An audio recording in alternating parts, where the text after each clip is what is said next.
आशा करता हूं आप सब बहुत अच्छे होंगे। मेरा नाम है सिद्धांत अग्निहोत्री। स्टडी आईक्यू पे आपका बहुत बहुत स्वागत है। नोबेल प्राइज का सिलसिला शुरू हो गया है और मैं सारे नोबेल प्राइज विनर्स के बारे में आपको बताऊंगा और क्यों नोबेल प्राइज मिला है। तालियां बजाइए इन साइंटिस्ट के लिए, Harvey J Alter, Michael Horton और चार्ल्स राइस, क्योंकि इन्होंने हेपेटाइटिस सी वायरस की डिस्कवरी की है। जॉइंटली तीनों ने डिस्कवर किया। हम इनके बारे में बात करेंगे, क्यों ये डिस्कवरी इतनी ज्यादा इंपॉर्टेंट है, हेपेटाइटिस क्या होता है, इसके बारे में भी बात करेंगे। यार अगला जो नोबेल प्राइज है कोरोना की वैक्सीन वाले को मिल जाए जल्दी से। बट एनीवे, यूपीएससी के स्मार्ट कोर्सेज आते हैं। स्टडी आईक्यू का ऐप डाउनलोड करके आप इन कोर्सेज को अवेल कर सकते हैं।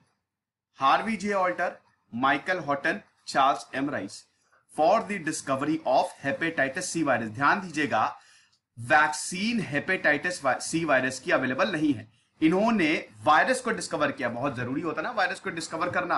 भाई वायरस जब तक डिस्कवर नहीं होगा तब तक तो उसका क्योर कहां से डिस्कवर करेंगे। अगर मान लीजिए हमको पता ही नहीं होता कि जो अभी वायरस ह्यूमन टू ह्यूमन है वो क्या है, तो क्या हम समझ पाते कि इसको कैसे ठीक करना, इसकी वैक्सीन बना पाते। मैं कोरोना की बात कर रहा हूं। तो किसी भी वायरस को डिस्कवर करना बहुत ज्यादा इंपॉर्टेंट होता है। नोबेल प्राइज की बात करते हैं दोस्तों। नोबेल प्राइज, वैसे मैंने इस पे पूरा सेपरेट लेक्चर कवर किया है, अल्फ्रेड नोबेल की बायोग्राफी कवर की है, तो आप देख लीजिएगा। मैं थोड़ा सा आपको बता देता हूं। नोबेल प्राइज की बात करें तो एनुअल इंटरनेशनल अवार्ड्स है। सबसे बड़े अवार्ड्स एजुकेशन फील्ड में ये माने जाते हैं और सबसे प्रतिष्ठित अवार्ड है। एजुकेशन छोड़िए, सबसे बड़ा अवार्ड जो है धरती पे वो नोबेल प्राइज ही है।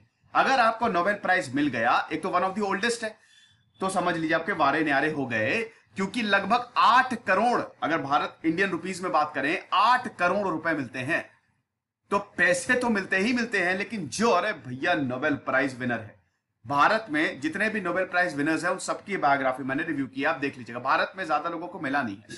सबसे ज्यादा टैलेंटेड देश नोबेल प्राइज लेने में पीछे रह गया।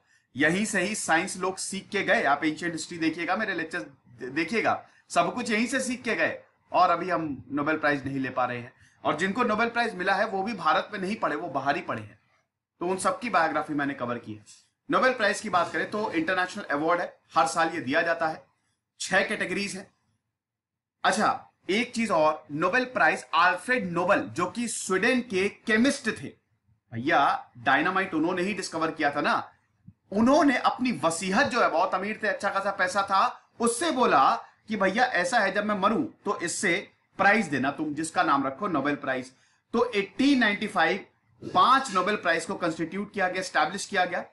1901 से केमिस्ट्री, लिटरेचर, पीस, फिजिक्स और फिजियोलॉजी या मेडिसिन, जिसकी अभी हम बात करेंगे, ये नोबेल प्राइज दिए जा रहे हैं। एक और नोबेल प्राइज जोड़ा गया 1969 में, नोबेल प्राइज इन इकोनॉमिक्स। तो टोटल 6 कैटेगरीज में नोबेल प्राइज दिए जाते हैं। अब जिनको मिला है उनकी छोटी सी बायोग्राफी देख लेते हैं। हालांकि ये तीनों अमेरिकन साइंटिस्ट हैं। इससे पहले हम आगे बढ़े, इंस्टा पे मैं आ गया हूं। मैं नवंबर से ट्रैवल करने वाला हूं। यार आप लोग तो मुझे कंप्लेन करने लगे, सर अभी तक आपने स्टोरीज नहीं डाली। तो जब मैं ट्रैवल करूंगा स्टोरीज डालूंगा, तो आप यहाँ पे मुझे फॉलो करिए और मुझसे मिल भी सकते हैं। तो हार्वी जेम्स ऑल्टर की सबसे पहले बात करते हैं। 1935 में इनका जन्म हुआ। अमेरिकन मेडिकल रिसर्चर है। अगेन हेपेटाइटिस सी वायरस को इन्होंने डिस्कवर किया। 85 साल के हैं और इन्होंने गजब की स्टडी की। आप इनकी ख्याति का अंदाजा इसी से ही लगा सकते हैं कि 350 पेपर्स इन्होंने पब्लिश किए हैं। ये अपने में ही बहुत बड़ी बात है। 350 पेपर्स बहुत हो गए, तो एक जीनियस है। इन्होंने जो स्टडी की है, यूनिवर्सिटी ऑफ रोचेस्टर से अपनी मेडिकल डिग्री, मैंने बताया ना तीनों अमेरिकन साइंटिस्ट है, न्यूयॉर्क से ली है। फिर उसके बाद इन्होंने पोस्ट ग्रेजुएट पूरा किया और उसके बाद Washington hospital system in Seattle, वहां पे इन्होंने काम किया। फिर नेशनल इंस्टीट्यूट ऑफ हेल्थ से ये एसोसिएट हुए और उसके बाद इन्होंने अपनी रिसर्च जो है हेपेटाइटिस सी में शुरू की। चार्ल्स राइस की बात करें तो ये थोड़े छोटे हैं। 1952 में इनका जन्म हुआ। कैलिफोर्निया में जन्मे, सैक्रामेंटो कैलिफोर्निया। कैलिफोर्निया वहां पे एक स्टेट है, अमेरिका में 50 स्टेट्स है। हेपेटाइटिस पे इन्होंने वॉशिंगटन यूनिवर्सिटी में ही काम करना शुरू कर दिया था। He is a fellow of the American association for the advancement of science. Member भी है ये नेशनल एकेडमी ऑफ साइंस के। प्रेसिडेंट रहे हैं अमेरिकन सोसाइटी फॉर वायरोलॉजी 1 साल के लिए, 2002 से 2003 तक। 2016 में इनको एक और अवार्ड मिला था, Lasker DeBakey clinical medical research award. तो 68 साल के हैं ये और अभी ये रॉकफेलर यूनिवर्सिटी न्यूयॉर्क के लिए काम करते हैं। ये इन्होंने भी हेपेटाइटिस सी के लिए काम किया। उसके बाद आते हैं 1950 में जन्मे माइकल हॉटन। ये ब्रिटिश साइंटिस्ट हैं, ठीक है, ये ब्रिटिश साइंटिस्ट है, ये यूके साइंटिस्ट है, पिछले 2 अमेरिकन थे, मैंने शायद तीनों अमेरिकन बोल दिए थे। ये ब्रिटिश साइंटिस्ट है। माइकल हॉटन की बात करें तो इन्होंने अपनी study Sharon corporation in California से पूरी की और उसके बाद कनाडा चले गए, यूनिवर्सिटी ऑफ एल्बर्टा, वहां पे इन्होंने पढ़ाई की। फिर इन्होंने 1989-90 में, मतलब 1989-90 में बहुत सारी स्टडीज को पब्लिश किया, जिसमें यह पता लगाया कि भैया हेपेटाइटिस सी एंटीबॉडीज ब्लड में है, ठीक है। उसके बाद इनको भी अवार्ड मिले, Karl Landsteiner memorial award, Robert Koch award. Robert Koch की बायोग्राफी मैंने रिव्यू किया, आप देख लीजिएगा, फादर ऑफ माइक्रोबायोलॉजी बोला जाता है। International hepatitis foundation award 1998। तो ये सब इनको दिए गए। तीनों के बारे में जान लिया, तीनों जीनियस है। चलो अब हम थोड़ा सा हेपेटाइटिस के बारे में बात करते हैं। मेरा एक सवाल है, मुझे यह बताओ कि वर्ल्ड हेपेटाइटिस डे कब मनाया जाता है? अभी मनाया गया था। इस बार की जो थीम थी, मतलब 2020 की जो थीम थी, हेपेटाइटिस फ्री फ्यूचर, ये थीम थी। तो मुझे बताओ कि वर्ल्ड हेपेटाइटिस डे कब मनाया जाता है, ये एक सवाल है। देखो हेपेटाइटिस के बारे में बात करते हैं। हेपेटाइटिस मतलब पता है क्या होता है? Hepatitis is the inflammation of the liver. Liver जो है ना वो आपका सूज जाता है, सूजन आ जाती है, इरिटेशन या फिर स्वेलिंग, लिवर सेल्स जो होती है किसी भी कारणवश सूज जाते हैं। अब आप बोलेंगे अरे तो क्या हुआ, लिवर तो क्यूट हो गया जोक मारा है।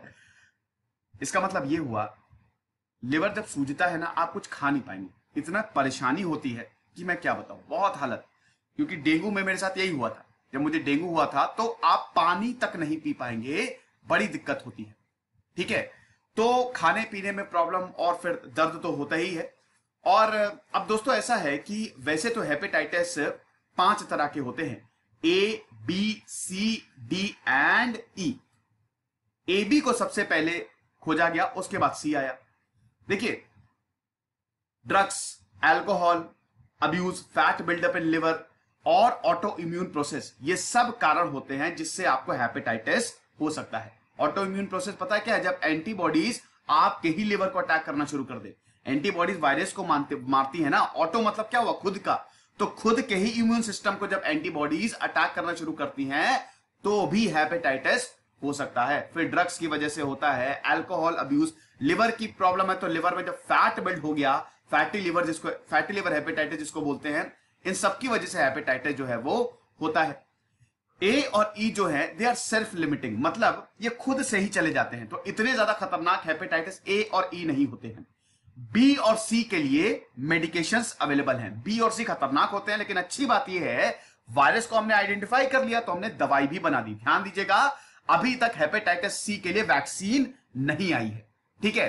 तो डिस्कवरी इसकी 1970s और 80s में हुई थी, तब डिजीज का क्योर फाउंड किया गया, एंटीवायरल ड्रग्स अवेलेबल हैं, ड्रग्स दे के, दवाई दे के ठीक किया जा सकता है, बट वैक्सीन नहीं अवेलेबल है। ध्यान याद रखिएगा, दवाइयां जो हैं वो बीमार लोगों को दी जाती है, वैक्सीन स्वस्थ लोगों को दी जाती है।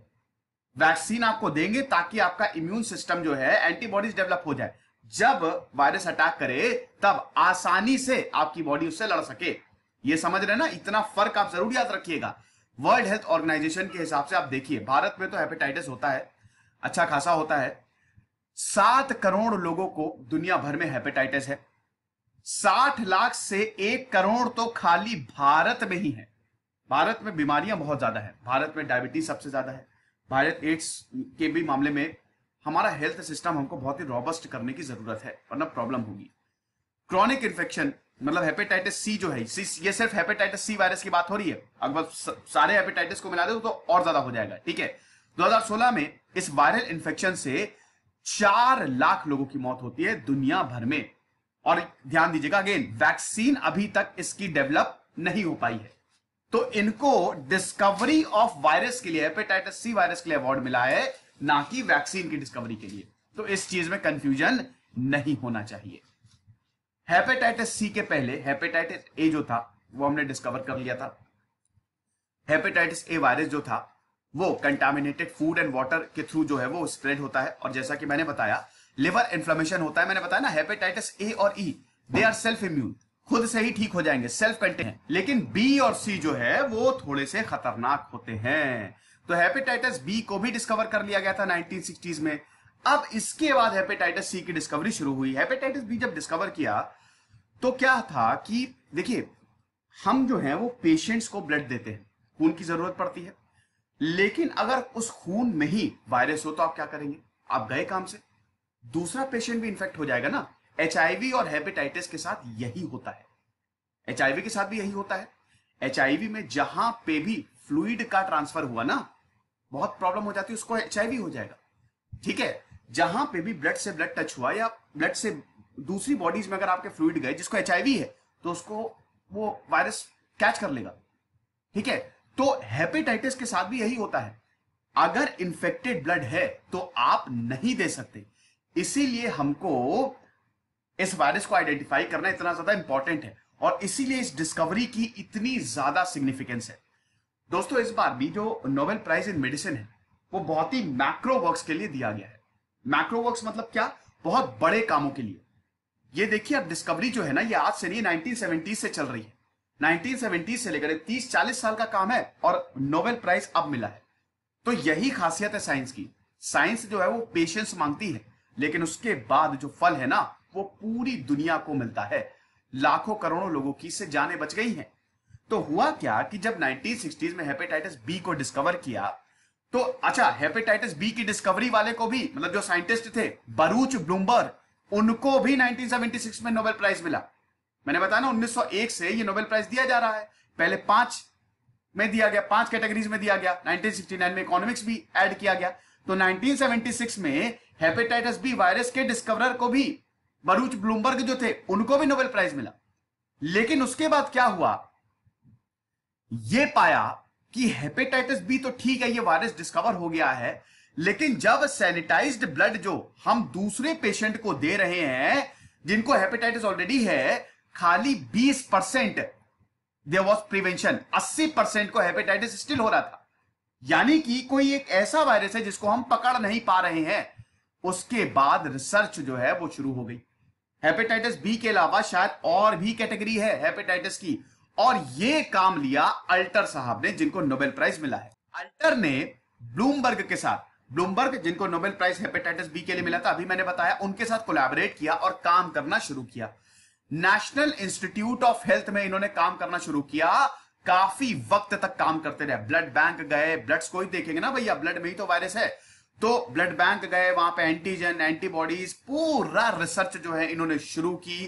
ट्रांसफ्यूजन, ब्लड ट्रांसफ्यूजन को स्टडी किया। लेकिन उसके बावजूद देखिए, कैरेक्टरिस्टिक को तो डिफाइन कर पा रहे थे कि क्या क्या कैरेक्टरिस्टिक है इस नए वायरस की, लेकिन वायरस को पता नहीं लगा पा रहे थे। 10 साल बाद हम ये देखते हैं, जब आइडेंटिटी स्टैब्लिश नहीं हो पाई, तब हॉटन है और हॉटन ने फिर काम करना शुरू किया। हॉटन का काम ज्यादा मुश्किल था क्योंकि इन्होंने लाखों लाखों डीएनए सीक्वेंस को देखा। एक बायोटेक्नोलॉजी फर्म है जिसके लिए हॉटन काम करते थे, मैंने अभी आपको बताया, शिरॉन कॉर्पोरेशन। तो इसके लिए माइकल हॉटन काम किए और जो अल्टर काम छोड़ के गए थे उसके काम को इन्होंने आगे बढ़ाया और फिर इन्होंने काम शुरू किया और फाइनली बधाई हो, हेपेटाइटिस सी हुआ है। 1982 में नया वायरस जो है हेपेटाइटिस सी आ गया मार्केट में। और ये डिस्कवरी बहुत ज्यादा इंपॉर्टेंट थी क्योंकि जितने वायरस को आप डिस्कवर करेंगे उतना ज्यादा आप क्योर कर पाएंगे, लोगों को बचा पाएंगे, दवाई को डेवलप कर पाएंगे।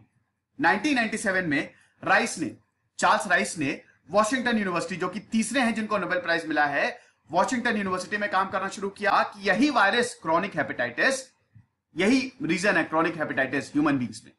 तो आप देखिए कि सबसे पहले अल्टर ने हेपेटाइटिस सी पे काम करना शुरू किया, उसके बाद हेपेटाइटिस सी को हॉटन ने डिस्कवर किया, नाम दिया, फाइनली ये पता लगाया कि ये नया वायरस हेपेटाइटिस है और इसके बाद क्रॉनिक इंफेक्शन यही वायरस कॉज करता है, ये राइस ने बताया। तो ये जर्नी है हेपेटाइटिस सी की। अब ये इतना ज्यादा इंपॉर्टेंट क्यों है? देखिए, ये लोगों को बचाएगा। मैंने अभी बताया कि वायरस जो है, जितने ज्यादा वायरस को हम डिस्कवर करेंगे उतना अच्छा। दूसरी चीज है, ये ब्लड बॉर्न इंफेक्शन है ना, hepatitis B, C, HIV, these all are blood borne, ये खून से होते हैं। अब जो है, क्योंकि हेपेटाइटिस सी की डिस्कवरी हो गई है, हम पता लगा सकते हैं, तो अब जो है ब्लड ट्रांसफ्यूजन जो है ज्यादा सेफ हो गया है। और ये क्यों है? क्योंकि इन साइंटिस्ट ने काम किया। याद रखिएगा, भले ही इन तीनों साइंटिस्ट ने काम किया, लेकिन और भी बहुत सारे लोग हैं, बहुत सारे साइंटिस्ट हैं जिन्होंने इस वायरस पे काम किया है, वो चूक गए क्योंकि नोबेल प्राइज 3 ही लोगों को मिल सकता है। और आपको बताओ कि एक भारत की कंपनी ने भी 1990s में काम किया था। चलिए मैं आपको थोड़ा सा बता ही देता हूं कि वायरस की डेवलपमेंट कैसे हुई, वायरस को क्रिएट कैसे किया गया। देखिए वैक्सीन, मैंने बताया कि वैक्सीन अभी तक डेवलप हुई नहीं है ना। अभी तक इसका मतलब क्योर तो एंटीवायरल ड्रग्स हैं, ये डेवलप हम कर सकते हैं क्योंकि हमको बायोलॉजी पता है, हमको वायरस के बारे में पता है, तो ड्रग्स जो है वो बना सकते हैं। लेकिन इसमें रॉबर्ट प्योरसेल और रैफ बाटिंगशेलर ने भी बहुत जबरदस्त काम किया है। हालांकि उनको नोबेल प्राइज नहीं मिल पाया क्योंकि 3 ही लोगों को नोबेल प्राइज मिल सकता है। और इंडियन एफर्ट भी है, एक Indian company Hyderabad based Shanta biotech ने भी फर्स्ट रिकमिनेंट डीएनए बेस्ड वैक्सीन जो है हेपेटाइटिस बी इंफेक्शन के लिए बनाई थी। तो हेपेटाइटिस बी और हेपेटाइटिस सी के लिए भारत ने भी, और भारत में भी प्रोग्राम चल रहा है, यूनिवर्सल इम्यूनाइजेशन प्रोग्राम में भारत भी हेपेटाइटिस के लिए लगातार प्रोग्राम चला रहा है। सी के लिए तो वैक्सीन अवेलेबल नहीं है, बाकी के लिए तो है ना, तो हेपेटाइटिस बी के लिए तो है। तो कहने का मतलब यह है कि भारत भी इसमें शामिल है। 1990s में हैदराबाद बेस्ड कंपनी ने भी हेपेटाइटिस बी के लिए काम किया। तो हम सिग्निफिकेंस की बात कर रहे थे, तो आसानी से हम ब्लड जो है वो दे सकते हैं किसी को। So that is a very big breakthrough, इसीलिए इस डिस्कवरी को इतना बड़ा माना गया है और नोबेल प्राइज इनको दिया गया। समझ गए? So the blood that is given to all kind of patient has become a lot safer. ये लेक्चर था दोस्तों, बाकी नोबेल प्राइज जैसे जैसे मिलते रहेंगे मैं आपको बताता रहूंगा। तो इस बार भी बड़े कामों के लिए नोबेल प्राइज दिया जा रहा है। हालांकि मेडिसिन के लिए तो काफी बड़ा काम है। अब आगे आने वाले नोबेल प्राइज में हम देखेंगे। खुश रहिए, पढ़ते रहिए। इधर से सिद्धांत अग्निहोत्री साइनिंग ऑफ।